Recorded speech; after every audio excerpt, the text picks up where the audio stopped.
Shalom à tous, alors Tzom Kalan tout le monde. On continue aujourd'hui le Chot Tzadikim, Anava, le cours offert par la famille Laloun. Alors on va dire une grande réfoua Shelma pour Bezrat Hashem, Reuven et Mesaouda Laloum, avec tout le Klal Israël Bezrat Hashem. Ceux qui ont Bezrat Hashem le livre, c'est page 28 en bas, Ashishi. Shinaik Banava Bedvarim Rakim. Alors un signe d'humilité, c'est uniquement d'avoir des paroles qui sont finalement douces, souples. Comme c'est écrit, Manerach Yashifrema. Une réponse douce renvoie, éteint la colère. Vous savez, quand vous avez quelqu'un qui est énervé, la meilleure chose à faire, c'est comme Geoffrey. Tu réponds gentiment. Tu baisses un petit peu ta voix, tu réponds gentiment. Ou Bekol Namour, avec une voix faible. Kizé Midva, parce que ça, c'est un signe d'humilité. Que tu vas pas rentrer dans, tu vas pas t'énerver. Tu dis, peut-être que tu as raison, mais peut-être faudrait penser également à cette facette. Et tu lui dis ce que tu penses. Vélo itasek benom abouchim, tu vas pas t'occuper de la beauté de tes vêtements. Comme c'est écrit, vélo itasek betanugim, tu vas pas t'occuper que des plaisirs, mais tu vas te concentrer sur ce qui est important. Et là, écoutez ce qu'il dit le Chot Tzadikim. Anava soulam la lot, regardez, c'est une échelle pour monter vers Akadosh Baruch Hu, l'humilité.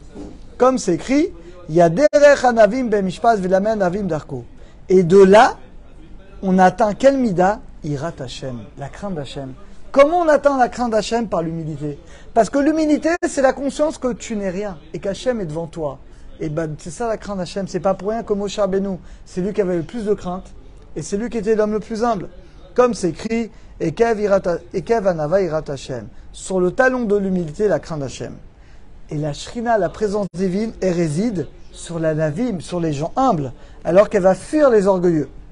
Akadosh Baruch Hu Inyav, vous vous souvenez qu'Hachem, il a laissé toutes les collines, et il a donné la Torah où? Au mont Sinaï. Pourquoi mont Sinaï?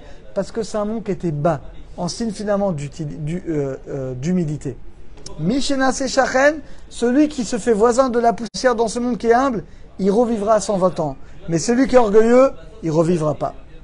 Ou Mishemesim Libo Kebassar, et celui qui se fait humble, sa prière, elle est écoutée par Akadosh Baruch Hu. Amar Rabbi Yehoshua ben Levi.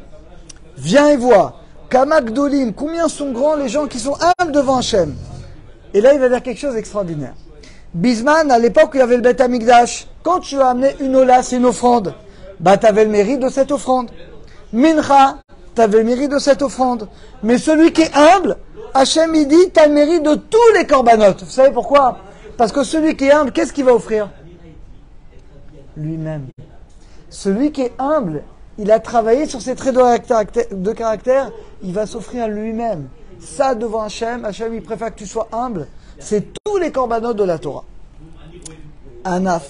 Et la conséquence de l'humilité, c'est la savlanout. Voilà, comme John, Baruch Hachem. On doit être patient.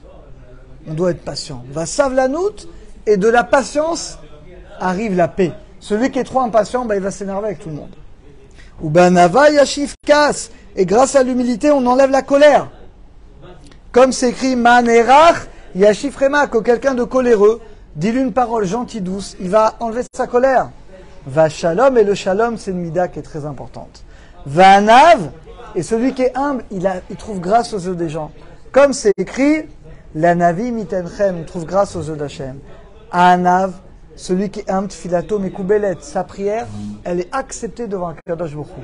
Alors que celui qui est orgueilleux, même s'il fait Torah mitzvot, il fait toute la Torah, toutes les mitzvot, sa prière elle est repoussée. Vous vous souvenez ce qu'il avait dit? Tu te souviens Noam?